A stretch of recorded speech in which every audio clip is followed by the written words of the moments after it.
Hello everyone, welcome back to my channel medico Divya. आज हम mental health nursing का एक टॉपिक पढ़ने वाले हैं जो कि है सोमेटोफॉर्म डिसऑर्डर। ये काफ़ी इंपॉर्टेंट टॉपिक है जो कि एग्जाम में काफ़ी बार पूछा जाता है।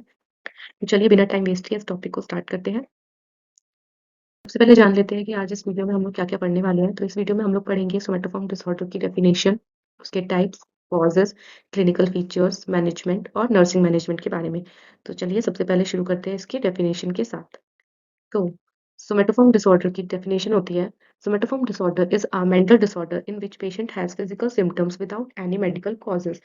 मतलब सोमेटोफॉर्म डिसऑर्डर एक ऐसा मेंटल डिसऑर्डर है जिसमें पेशेंट को फिजिकल सिम्टम्स जो है वो शो होते हैं, लेकिन जब भी उसका मेडिकल कराया जाता है, उसकी इन्वेस्टिगेशन होती है, तो वो हमेशा नॉर्मल आती है।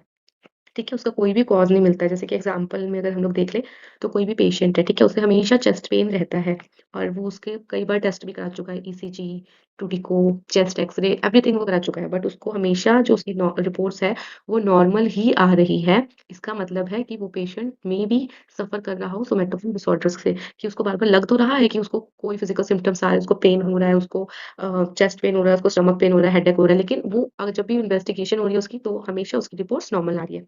नेक्स्ट हम लोग पढ़ेंगे इसके टाइप्स के बारे में। सोमैटोफॉर्म डिसऑर्डर के मेनली 5 टाइप्स होते हैं। First one is somatisation disorder, second one is hypochondriasis, third one is conversion disorder, fourth one is pain disorder and fifth one is body dysmorphic disorder. Okay? तो चलिए इसको एक-एक करके हम लोग एक्सप्लेन करके और ब्रीफली पढ़ते हैं।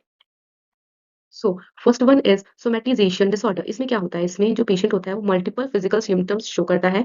ये लॉन्ग ड्यूरेशन के लिए होता है। अफेक्ट्स मैनी बॉडी सिस्टम, कई सारे बॉडी सिस्टम्स को ये अफेक्ट करता है।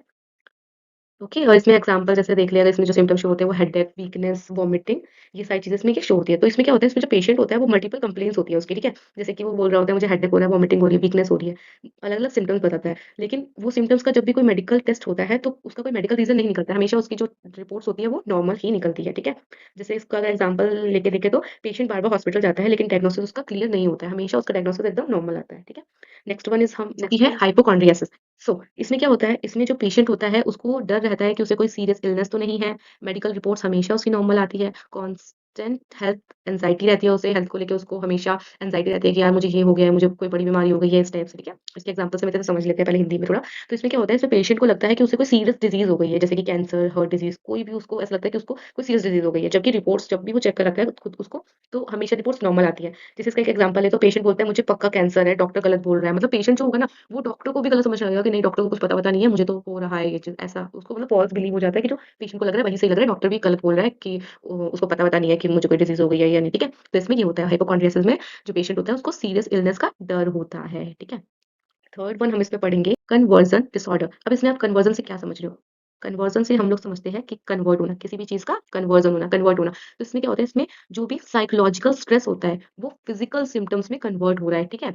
जैसे कि इस डिसऑर्डर में क्या होता है, जो साइकोलॉजिकल स्ट्रेस, जैसे कि हम किसी भी चीज़ को लेके टेंशन ले रहे हो, बहुत ज़्यादा एंग्जायटी हो रही है हमको उस चीज़ को लेके, ठीक है? बहुत ज़्यादा स्ट्रेस होता है, हो रहा है, तो जो सिम्पटम्स हैं वो मतलब दिमाग पे ना दिख के वो फिज़िकल सिम्पटम्स में कन्वर्ट हो जाते हैं। उसे वो सिम्पटम्स ऐसे दिखते हैं जैसे कि ब्लाइंडनेस हो गई, ठीक है? ब्लाइंडनेस का मतलब आपको क्या है, ऐसे अंधेरा छाया जा रहा है या उसे घुटन हो रही है, उसे चक्कर आ रहा है, इस टाइप से। इसका अगर एक एग्जांपल लेके चले हम लोग, तो इसके एग्जांपल में हम देख सकते हैं कि जैसे आप एग्जाम देने जाते हैं, ठीक है? तो एग्जाम देने जब आप जा रहे हैं तो एग्जाम की बहुत ज़्यादा एंग्जायटी होती है कि यार पता नहीं एग्जाम में क्या आएगा ये वो। तो उससे पहले कोई लोग होते हैं जिनको बहुत ज़्यादा एंग्जायटी होती है, तो एंग्जायटी की वजह से उनको वॉमिटिंग जैसा लगने लगता है और उनकी आँखों के सामने अंधेरा छाने लग जाता है और कई सीरियस केसेज़ में लोगों को पैरालिसिस भी हो जाता है स्ट्रेस की वजह से, ठीक है? तो ये होता है हमारा कन्वर्जन डिसऑर्डर में कि जो पेशेंट होता है वो साइकोलॉजिकल स्ट्रेस की वजह से फिजिकल सिम्पटम्स उसको फेस करने पड़ते हैं, ठीक है? अब हम लोग इसमें फोर्थ पढ़ेंगे पेन डिसऑर्डर। तो ये इसका फोर्थ टाइप है सोमैटोफॉर्म डिसऑर्डर का। पेन डिसऑर्डर में क्या होता है, पेशेंट को सीवियर पेन हो रहा होता है, पेन रियल होता है लेकिन उसका कोई रीज़न नहीं होता है, मेडिकल रीज़न नहीं होता है, साइकोलॉजिकल रीज़न होता है, ठीक है? इसमें साइकोलॉजिकल फैक्टर इन्वॉल्वड होते हैं और नो फिजिकल पैथोलॉजी, मतलब कि मेडिकल कुछ भी होता है तो वो सब नॉर्मल होता है, उसमें कोई फिजिकल पैथोलॉजी नहीं होती है। अब हम लोग इसका पढ़ेंगे फिफ्थ पार्ट। आई होप आपको ये पीपीटी समझ में आ रही होगी। तो चलिए हम लोग पढ़ते हैं इसका fifth part. Body dysmorphic disorder. इसमें क्या होता है, इसमें जो पेशेंट होता है उसको ऑब्सेशन होता है अपनी बॉडी इमेज से और इमेजिन डेफिसिट और लो एस्टीम होता है उसको। इसमें जो पेशेंट होता है वो अपनी बॉडी के किसी भी पार्ट को लेकर या अपनी बॉडी को लेकर हमेशा डिससैटिस्फाइड होता है, ठीक है? जबकि एक्चुअली में वो डिफेक्ट नहीं होता है। जैसे कि पेशेंट अपने आप को देख के बोल रहा है मैं बहुत ज़्यादा मोटा हूँ या फिर मेरी आँख नहीं अच्छी है, मेरा ये नहीं, मेरे कान नहीं अच्छे दिखते हैं, मेरा हाथ नहीं अच्छा दिखता है, मेरा कलर टोन अच्छा नहीं है। वो अपनी बॉडी इमेज को लेके हमेशा ऑब्सेस्ड रहता है और उसको अपनी बॉडी का कोई भी पार्ट या फिर अपनी बॉडी से हमेशा वो डिससैटिस्फाइड रहता है, ठीक है? और इससे उसको लो सेल्फ एस्टीम का भी सामना करना पड़ता है क्योंकि वो समझता है कि मैं अच्छा नहीं दिखता हूँ, मैं बहुत खराब दिखता हूँ या फिर मेरे अंदर ये कमी है, वो कमी है। इसकी वजह से उसे लो सेल्फ एस्टीम का भी सामना करना पड़ता है। ओके, अब नेक्स्ट स्लाइड में हम लोग इसके पढ़ लेते हैं इसके कॉजेज़। तो इसके कॉजेज़ क्या होते हैं? मेजरली जो कॉजेज़ होते हैं वो अनरिज़ॉल्व्ड स्ट्रेस और एंग्ज़ायटी की वजह से होते हैं। इसमें साइकोलॉजिकल स्ट्रेस की वजह से वो सोमैटोफॉर्म डिसऑर्डर फेस कर सकता है, एंग्ज़ायटी की वजह से होता है, चाइल्डहुड ट्रॉमा की वजह से होता है। चाइल्डहुड ट्रॉमा अगर उसके बचपन में कुछ भी ऐसा घटित होता है जो उसके दिमाग पे बहुत ज़्यादा इफ़ेक्ट किया हो और जिससे वो कोप अप ना कर पाया हो। इसमें मतलब पुअर कोपिंग स्किल्स अगर उसके कोई भी चाइल्डहुड में ट्रॉमा हुआ है, ठीक है? और वो उससे अभी तक कोप अप नहीं कर पाया है, तो वो ऐसी प्रॉब्लम फेस कर सकता है, ठीक है? और पर्सनैलिटी फैक्टर की वजह से भी सोमैटोफॉर्म डिसऑर्डर देखने को मिल सकता है। नेक्स्ट स्लाइड में हम लोग देखेंगे क्लिनिकल फीचर्स और कॉमन सिम्पटम्स क्या होते हैं सोमैटोफॉर्म डिसऑर्डर के। इसमें जो होता है पेशेंट जो होता है वो रिपीटेड कंप्लेंट्स कर रहा होता है कि हाँ, मुझे ये पेन हो रहा है, मुझे कोई बीमारी हो गई है, मुझे कोई दिक्कत हो रही है, लेकिन ऐसा कुछ होता नहीं है। तो इसमें उसके सिम्पटम्स में आता है कि वो रिपीटेड कंप्लेंट्स कर रहा होता है, एंग्ज़ायटी और डिप्रेशन हो रही होती है उसे, पुअर कोपिंग होता है उसका, वो जल्दी से बाहर नहीं निकल पाता है किसी भी चीज़ से और डिपेंडेंसी बिहेवियर शो करता है कि वो किसी के ऊपर डिपेंड है, वो ऐसा बिहेवियर शो करता है, ठीक है। नेक्स्ट स्लाइड में हम लोग पढ़ लेते हैं इसका मैनेजमेंट। तो मैनेजमेंट में इसका क्या है? इसमें मैनेजमेंट में कोई भी सर्जिकल ट्रीटमेंट नहीं दिया जाता है, ये सिर्फ़ साइकोलॉजिकल होता है इसका ट्रीटमेंट। जैसे कि साइकोथेरेपी दी जाती है उसे, सीबीटी दी जाती है, एंटी डिप्रेसेंट्स दी जाती है, ये मेडिकेशन प्रोवाइड किया जाता है उसे और उसे एनऑक्सिलाइट्स दिया जाता है, ठीक है? ओके, तो अब नेक्स्ट स्लाइड में हम लोग पढ़ेंगे इसके नर्सिंग मैनेजमेंट के बारे में। तो नर्सिंग मैनेजमेंट का क्वेश्चन ये पूछा जाता है ये इम्पोर्टेंट क्वेश्चन है, ये लॉन्ग में पूछा जाता है एग्ज़ाम में, ठीक है? तो चलिए नर्सिंग मैनेजमेंट के बारे में जान लेते हैं इसमें कि क्या होता है। इसमें नर्सिस का रोल ये होता है कि उसको एक थेरेप्यूटिक रिलेशनशिप एस्टेब्लिश करना होता है पेशेंट के साथ में ताकि जो भी पेशेंट है वो नर्स को सारी बातें शेयर कर सके बिना झिझके, ठीक है? Next one is do not reinforce symptoms.